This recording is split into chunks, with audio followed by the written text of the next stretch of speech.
Біз қазақ жастары желтоқсан қаһармандарына тағзым ету мақсатында рухты өлеңдерді жолдаймыз. Желтоқсанда ай туады солынан. Шындық бар ғой, ол аз десең Құдай бар. Арсыз соттың арқасында жын ойнар. Желтоқсанда ай туады солынан. Желтоқсанда айға қарап жылайдар.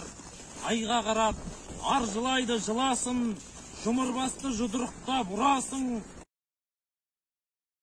Қалқаман сарин тәуелсіздігім, еркіндігім, қасиеттім, қастерлім, өзің барда өзегімде жоқ шер мұң, кеше сенің келбетіңді арман қып, боданына бұғауландық бас келдің, бабалардың басын тігіп бәйгеге, аналардың жанарында жас бердің, уа еркіндік, қош келдің. Мен қазақпын, қазақ деп мақтанамын, ұранға алаш деген атталамын. Сүйген қазақ өмірінің өзі қазақ, мен неге қазақтықтан сақтанамын. Алтай, Ертіс, Сырдария, Есіл жайық, арғасын қоныс қылды ірге жай, ел жерін қорған ерім болып, ер тудың ел даланың